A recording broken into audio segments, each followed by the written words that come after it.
Hello दोस्तों, नमस्कार। आज की जो अपना लेसन प्लान रहने वाला चतुर्भुज, जो कक्षा 8 का टॉपिक है। चतुर्भुज पे आप किस प्रकार से जो लेसन प्लान है, दैनिक पाठ योजना है, पाठ योजना किस प्रकार से तैयार कर सकते हैं, उसके बारे में कंप्लीट डिटेल से बात करने वाले हैं। तो बने रहे वीडियो की लास्ट तक। तो शुरुआत करते हैं, लेसन प्लान किस प्रकार से बनाना रहेगा। वीडियो स्टार्ट करने से पहले एक बात बता दूँ कि वीडियो के डिस्क्रिप्शन में आपको टेलीग्राम ग्रुप वेबसाइट की लिंक दे रखी है, वहाँ से भी आप अलग अलग सब्जेक्ट के और भी दूसरे टॉपिक पे भी लेसन प्लान देख सकते हैं। साथ ही प्लेलिस्ट भी बना रखी है, वहाँ पे भी आप जो अपना लेसन प्लान है वो देख सकते हैं। तो चलिए वीडियो स्टार्ट करते हैं। चतुर्भुज जो अपना रहेगा उस पर किस प्रकार से जो अपना लेसन प्लान बनाना रहेगा। तो सबसे पहले जो परिचयात्मक सूचना है वो आ जाएगी। फिर प्रकरण जो अपना टॉपिक है चतुर्भुज, इसको रेखांकित करना रहता है। चतुर्भुज हो गया। फिर पाठ का महत्व, विद्यार्थियों को चतुर्भुज के प्रकार के बारे में अवगत करवाना। विद्यार्थियों को अपने दैनिक जीवन में उपयोग होने वाली वस्तुओं में चतुर्भुज के प्रकार के आधार पर अलग अलग पहचान कर सकेंगे। विद्यार्थी चतुर्भुज के प्रकारों का गुण धर्म का उपयोग अपनी उच्च कक्षाओं में भी कर सकेंगे। ये हो गया पाठ का महत्व। फिर विषय वस्तु विश्लेषण, जो कंटेंट एनालिसिस है, पाठ में जो मोटा मोटा जो करवा रहे हैं वो। तो चतुर्भुज ले रहे हैं, चतुर्भुज जिसकी परिभाषा ले रहे हैं, चतुर्भुज की प्रकार और चतुर्भुज के प्रकार वो गुण धर्म। साथ में चतुर्भुज के प्रकार वो गुण धर्म दोनों साथ में ले रहे हैं। चतुर्भुज की परिभाषा आ जाएगी और कौन से प्रकार और उसके गुण धर्म। बड़ा टॉपिक है वैसे ये। फिर इसमें आ गया वर्ग, आयत, चतुर्भुज, समांतर चतुर्भुज, समलम चतुर्भुज और एक पतंग। ये हो गए। फिर उसके बाद में आता है विशिष्ट उद्देश्य। विशिष्ट उद्देश्य जनरली अपन 4 ले रहे हैं। अपेक्षित व्यवहारगत परिवर्तन, इसमें आ गया अपना ज्ञानात्मक। विद्यार्थी चतुर्भुज की जो परिभाषित कर सकें, जो परिभाषा दे सकेंगे, चतुर्भुज के प्रकारों की परिभाषा दे सकेंगे, ये भी अपन लिख सकते हैं जो ज्ञानात्मक में। फिर आता है चतुर्भुज पर आकृतियों का जो प्रति अभिज्ञान, यहाँ पे प्रति अभिज्ञान कर सकेंगे। फिर आता है अवबोध, विद्यार्थी चतुर्भुज के प्रकारों की व्याख्या कर सकेंगे। चतुर्भुजाकार आकृतियों में तुलना कर सकेंगे। विद्यार्थी चतुर्भुजाकार आकृतियों में अंतर कर सकेंगे। फिर आता है ज्ञानोपयोग। ज्ञानोपयोग में विद्यार्थी चतुर्भुजों के जो संबंधित तथ्यों का जो गुणधर्म है उनका उपयोग अपनी उच्च कक्षाओं में नवीन ज्ञान से जोड़कर जो अपने अध्ययन को प्रभावी करने में जो उपयोग ले सकेंगे या फिर प्रभावी बना सकेंगे। फिर आता है विद्यार्थी अपने दैनिक जीवन में जो चतुर्भुजाकार आकृतियों का उपयोग कर सकेंगे, जैसे कि जो ब्लैक बोर्ड है, जो श्यामपट है, खेल का मैदान है, टेबल है, एटीसी इत्यादि। फिर आता है कौशल, जो अपना स्किल है। विद्यार्थी चतुर्भुज के प्रकारों को चार्ट पर बना सकेंगे। विद्यार्थी चतुर्भुजों के अलग अलग प्रकारों की पहचान कर सकेंगे, जो पहचान करने में दक्षता अर्जित कर सकेंगे। फिर शिक्षण विधि और प्रविधि, प्रदर्शन विधि, व्याख्या विधि, प्रश्नोत्तर प्रविधि और उदाहरण देंगे। जो कौन से चतुर्भुज के प्रकार हैं उसके उदाहरण देंगे, तो उदाहरण विधि भी ले सकते हैं। फिर शिक्षण सहायक सामग्री, चौक, डस्टर, चार्ट का यूज ले रहे हैं टीएलएम के रूप में, तो लपेट फलक और जो अपना पॉइंटर है, जो संकेतक। इसी प्रकार से और भी यदि कोई आप टीएलएम यूज ले रहे हैं, शिक्षण सहायक सामग्री जो भी अपना साथ में ले रहे हैं वो यहाँ पर नोट कर सकते हैं। फिर पूर्व ज्ञान, विद्यार्थी बिंदु, रेखाखंडों, त्रिभुजों के साथ साथ चतुर्भुज की सामान्य जानकारी रखते हैं।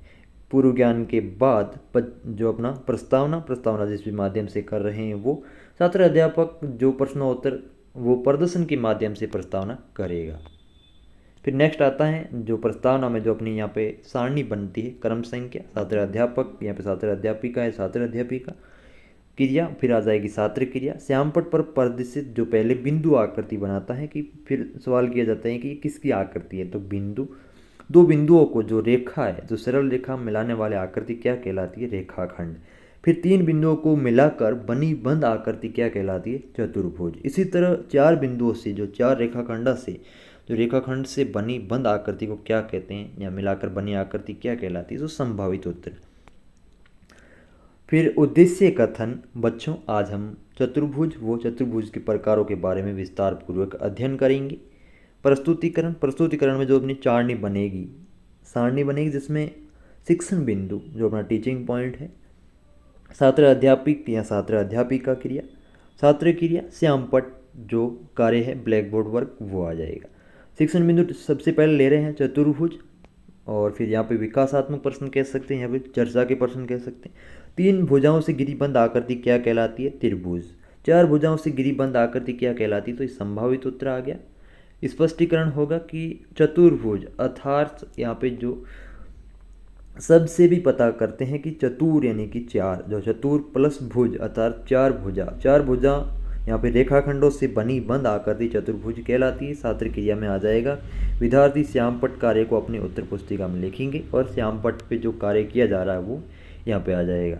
चतुर्भुज के प्रकार वो उनके गुणधर्म, तो जो अभी छात्र अध्यापक चार्ट दिखाते हुए, चार्ट पर जो बने हैं चतुर्भुजों के प्रकार वो दिखाते हुए सवाल करेगा। चार्ट को विद्यार्थियों को जो दिखाते हुए सवाल किया जाएगा कि आकृति जो नंबर 1 पर बनी आकृति कौन सी है, तो यहाँ पे जवाब आएगा समचतुर्भुज। फिर उसका स्पष्टीकरण होगा कि ऐसा चतुर्भुज जिसकी चारों भुजाएं लंबाई में बराबर हो वो समचतुर्भुज कहलाता है, जिसमें विकीर्ण परस्पर जो समद्विभाजक हो वो समकोण हो, सममुख कोण बराबर हो, आसन कोणों का योग 180 डिग्री हो। तो समचतुर्भुज बनेगा, आसन कोण जो ये दो कोण हैं इनका 180 डिग्री होगा और ये आमने सामने के जो कोण हैं ये बराबर होंगे। उसके बाद में सम्मुख भुजाएं हैं जो कि समांतर होगी, आमने सामने की भुजाएं हैं वो समांतर होगी। छात्र अध्यापक कथन जो अगला फिर क्रम संख्या जो चार्ट पर बनी आकृति 2 है वो दिखाते हुए सवाल करेगा। फिर उसका स्पष्ट पूछेगा कौन सा आकृति है, तो वर्ग आ जाएगा।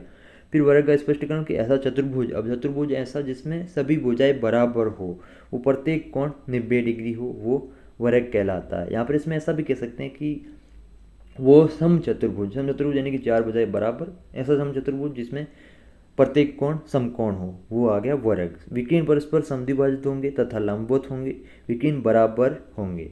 विद्यार्थी अपने उत्तर पुस्तिका में नोट करेंगे और यहाँ पे श्यामपट्ट कार्य जो हो रहा है वो आ जाएगा। फिर आयत छात्र अध्यापक कथन जो चार्ट पर बनी आकृति है उसको दिखाते हुए सवाल करेगा। फिर जवाब में जो छात्र आ जाएगा छात्र क्रिया में यहाँ पे आयत, फिर आयत का स्पष्टीकरण कि ऐसा चतुर्भुज जिसके आमने सामने की भुजाएं बराबर हो तथा प्रत्येक कोण जो है जो कि 90 डिग्री हो, समकोण हो, उसे आयत कहते हैं। सम्मुख भुजाएं जो है बराबर रहती है, प्रत्येक कोण 90 डिग्री का रहता है, विकीर्ण परस्पर समद्विभाजित और बराबर होते हैं लंबाई में। यहाँ पे छात्र क्रिया में जो छात्र जो नोट करेंगे वो यहाँ पे आ जाएगा और श्यामपट्ट कार्य जो हो रहा है वो। समांतर चतुर्भुज छात्र अध्यापक कथन में आ जाएगा कि चार्ट पर बनी क्रम संख्या 4 पर बनी आकृति कौन सी है, तो छात्र क्रिया में समांतर चतुर्भुज। फिर स्पष्टीकरण ऐसा चतुर्भुज जिसकी सम्मुख भुजाएं समांतर हो वो समांतर चतुर्भुज कहलाता है। सम्मुख कोण वो भुजाएं बराबर, दोनों विकीर्ण परस्पर समद्विभाजित करेंगे, वो लंबाई में बराबर, आसन को संपूरक होते हैं, यानी कि आसन कोण हैं जो आपके संपूरक होते हैं 180 डिग्री के होते हैं, अर्थात कोणों का योग 180 डिग्री होगा। फिर आता है समलम। छात्र अध्यापक कथन में जो आ जाएगा कि अगली जो बनी आकृति कौन सी है, तो समलम चतुर्भुज। स्पष्टीकरण ऐसा चतुर्भुज जिसकी भुजाओं का एक युग्म समांतर हो, यानी कि कोई भी एक, यानी कि ये युग्म है, दो भुजाएं 1 और 2, ये युग्म समांतर हो, तो वो हो गया समलम। और फिर आ गया समलम हो गया भुजाओं का एक युग्म समांतर होगा। इसमें ये मेन जो गुणधर्म बोले तो गुणधर्म या फिर गुण, भुजाओं का एक युग्म समांतर है। फिर पतंग छात्र अध्यापक कथन जो अगली जो आकृति बनी है क्रम संख्या 6 पर, स्पष्टीकरण में ऐसा चतुर्भुज जिसकी आसन भुजाएं बराबर हो, यानी कि जो पास पास की भुजाएं हैं ये भुजा बराबर होगी और ये भुजा बराबर होगी। आसन भुजा बराबर होगी, विकीर्ण परस्पर समद्विभाजित होंगे और लंबवत होंगे, ये लंबवत होंगे, वो जो अपना चतुर्भुज कहलाता है पतंग। इस प्रकार से ये हो गए चतुर्भुजों के प्रकार वो उनके गुणधर्म। फिर आ जाता है सारांश कथन। बच्चों आज हमने चतुर्भुज व उनके प्रकारों तथा प्रकारों के गुणधर्म, उनकी विशेषताओं का विस्तार पूर्वक अध्ययन किया।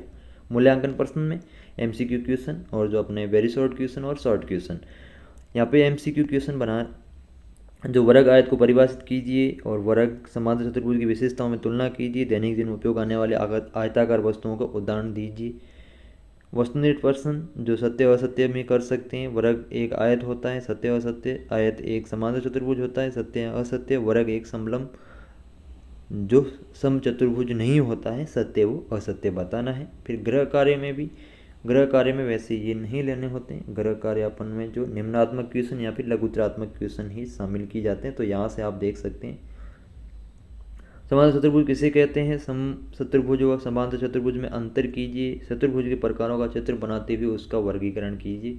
यह आ गया। फिर संदर्भ जो पाठ्य पुस्तक कहाँ से जो ले रखा है, पाठ्य पुस्तक को संदर्भ NCERT पाठ्य पुस्तक कक्षा 8 का जो अध्याय है चतुर्भुजों को समझना, यूनिट 3 यहाँ से जो ले रखा है ये हो गया। इस प्रकार से अपना रहेगा पाठ योजना अपने पूर्व सुझाव आ गए। इसी प्रकार से लेसन प्लान और भी अलग सब्जेक्ट के आपको जो देखने हैं, यहाँ पर और भी अदर जो अपने प्रकरण वाइज देखने हैं, जो टॉपिक वाइज, तो यहाँ पे आप देख सकते हैं, मैंने ये पेज बना रखा है। यहाँ पे आपको मिल जाएगा जो लेसन प्लान है वो कंप्लीट, जो भी मटेरियल है स्टडी मटेरियल संबंधित यहाँ पे जो जैसा कि मिल जाएगा, lesson plan, final lesson blueprint, TLM, sessional work, SUPW, final lesson, internship, exam paper, syllabus notes. इसी प्रकार से जो अपने सब्जेक्ट वाइज भी आप जो लेसन प्लान है वो यहाँ पे देख सकते हैं। जैसे ये सब्जेक्ट है, अकॉर्डिंग सब्जेक्ट जिस भी देखना है आप देख सकते हैं। इसकी लिंक मैं डायरेक्ट वीडियो के डिस्क्रिप्शन में मेंशन करवा दूँगा। बाकी कोई भी डाउट है कमेंट बॉक्स में बता सकते हैं। वीडियो अच्छा लगा तो लाइक शेयर सब्सक्राइब। बाकी व्हाट्सअप नंबर पिन कर रखें, कोई भी यदि इश्यू आए तो आप व्हाट्सअप पे व्हाट्सअप भी कर सकते हैं। मिलते हैं फिर नेक्स्ट वीडियो में, तब तक के लिए जय हिंद जय भारत।